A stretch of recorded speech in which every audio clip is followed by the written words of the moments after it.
আর মাত্র 2 দিন পরে যে রাত আসতেছে 27শে রমজান, আমরা সবাই জানি যে ওই রাতে আল্লাহ কোরআনে কারীম নাজিল করেছিলেন, ইন্না আনজালনাহু ফি লাইলাতিল কদরি। রমজানে এখানে যারা আছে অন্য ধর্মের মানুষ বাদ দিয়ে সবাই রোজা আছে না নেই? রোজা নেই কারা হাত তোলেন তো?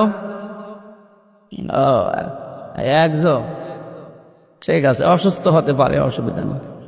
সবার যে রোজা রাখা লাগবে তা না। ফামান কানা মিনকুম মারিদান আও আলা সাফারিন ফাইদ্দাতুম মিন আইয়ামিন উখর। কেউ যদি অসুস্থ থাকে, সফরে থাকে, তার জন্য রোজা এ সময় না করে অন্য সময় করে দিলেও আদায় হয়ে যাবে, ওনাদের অবস্থা যদি ওই রকম হয়। কিন্তু যদি আপনি ধোঁকা দেন, ফামান শাহিদা মিনকুমুশ শাহরা ফালিয়াসুমহু, তোমাদের ভেতরে কেউ যদি রোজার মাস পায়, মাস্ট বি, সে যেন অবশ্যই রোজা রাখে। এ নির্দেশ কার? সুতরাং ওনাদের অবস্থা ওনারা জানে। যদি সুস্থ থাকার পরও রোজা না রাখেন, রমজানে মুসলমান দিনের বেলা হালাল খাবার খেলে ওটা হারাম। কি কথা বললেন না? আপনারা যদি অবস্থা থাকেন, সামনে 11 মাস বাকি আছে, যে কোনো সময় 30টা রোজা আপনাকে করা লাগবে। রোজা কোনো মাফ, নামাজ মাফ না আছে? মাফ নেই মানে মেয়েদের যে শরীর খারাপ হয় 3 দিন 5 দিন 7 দিন মাসে 10 দিন, এই সময় যদি নামাজ না পড়ে, পরবর্তীতে আবার ওই নামাজ কাজা করা লাগে না। ওদের নামাজ জীবনের মতো ওই 10 দিন মাফ। কিন্তু রোজা, এটা যদি এই 3 দিন 5 দিন 7 দিন করতে না পারেন, আপনার জন্য কিন্তু মাফ নেই। বাকি 11 মাসের ভেতরে এই যে কয়টা রোজা নষ্ট হবে, ভাঙ্গা পড়বে, আপনাকে মাস্ট বি করে দেওয়া লাগবে। কত বড় গুরুত্বপূর্ণ জিনিস দেখেছেন আল্লাহর বিধান। যারা রাখতে পারেন নাই অবশ্যই কিন্তু রেখে দিয়েন, নয়তো আপনি কিন্তু জবাব দিতে পারবেন না। 2017 সাল, ইউশোনারি ওসামি, একজন জাপানের বিজ্ঞানী, উনি চিকিৎসা বিজ্ঞানের উপরে নোবেল পেয়েছে স্বাস্থ্য নিয়ে গবেষণা করে। ওনার যে গবেষণা অটোফেসি, আপনারা হয়তো নাম শুনতে পারে। উনি চিন্তা করলেন, এই যে একাধারে মানুষ খাবার খায়, মানুষের শরীরে প্রায় 2 কোটি কোষ আছে, কোষ যেগুলো রক্তকে কন্ট্রোল করছে। প্রায় 5.5 কেজি রক্ত আমাদের শরীরে প্রবাহমান, 226 কিলোমিটার বেগে রক্তগুলো মাথা থেকে পা পর্যন্ত প্রবাহিত হচ্ছে। এগুলোকে রিফাইন করার জন্য যেগুলো গুরুত্বপূর্ণ ভূমিকা পালন করে তার নাম কোষ। তার নাম কি? এগুলো কয়টা? 2 কোটির উপরে আল্লাহ বানিয়ে দিয়েছে।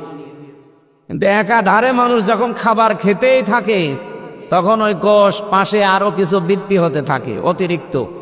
এই যে এখানে ফসল আপনারা লাগিয়েছে, এটা মনে হয় রসুন না পেঁয়াজ?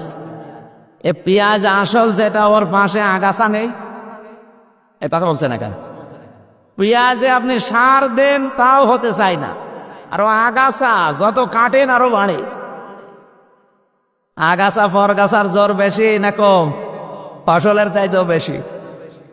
তো এখন যেহেতু কোষগুলো আল্লাহর তৈরি করা, বাকি যেগুলো বৃদ্ধি হয় ওগুলোর জোর এত বেশি বেড়ে যায় যে আসল জিনিস নষ্ট হয়ে যায়।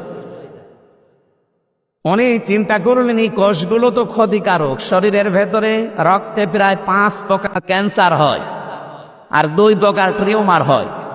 এই অতিরিক্ত কোষগুলোর দ্বারা মানুষের ভেতরে 2টা ক্ষতির সম্ভাবনা সবচাইতে বেশি। একটা হচ্ছে, হয় তার ক্যান্সার হবে রক্তে, অথবা টিউমার হবে।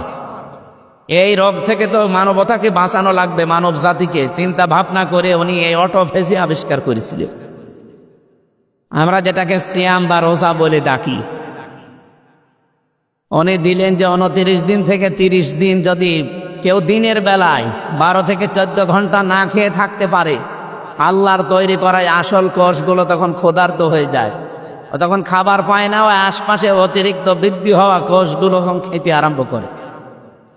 29-30 দিনে খেতে খেতে আপনাকে একেবারে সাবাড় করে সুস্থ করে দেয়। তখন ক্যান্সার এবং টিউমার থেকে আপনি বাঁচতে পারেন। চিন্তা করেন এই তথ্যটা ধর্মীয় কোনো গ্রন্থে আছে কিনা দেখি। 257টা রাষ্ট্র আছে পৃথিবীতে, 4500 ধর্মের লোক আছে দুনিয়ায়। যে যে ধর্ম পালন করে, প্রত্যেক ধর্মে আলাদা আলাদা ধর্মীয় গ্রন্থ আছে। আমরা যেমন মুসলিম, আমাদের ধর্মীয় গ্রন্থের নাম কি? বলেন বলেন। এরকম নাম করা 27টা ধর্মীয় গ্রন্থ এক জায়গায় করে মিলিয়েছেন, দেখি এই তথ্য পাওয়া যায় কিনা। সর্বশেষ তিনি পেয়েছেন কোরআনে কারীম, মুসলমানদের ধর্মীয় কিতাব, সূরা বাকারা 184 নম্বর আয়াতের শেষের অংশে আল্লাহ রাব্বুল আলামিন বলেন, ওয়ান তাসুমু খায়রুল লাকুম ইন কুনতুম তা'লামুন। তোমরা যদি রোজা রাখতে পারো, সিয়াম সাধনা আসতে পারো, তাহলে তোমাদের জন্য ভালো হবে, উপকার হবে। এই যে খায়রুল লাকুমের ব্যাখ্যা তিনি দিয়েছেন যে কি উপকার হয়, এখানে 27টা কারণ তিনি দিয়েছেন। আমি তো আর বিজ্ঞানী না যে আপনাদের ওইগুলো বোঝাবো, আমি তাফসীর করার জন্য বুঝেছি, একটা ইঙ্গিত দিলাম শুধু।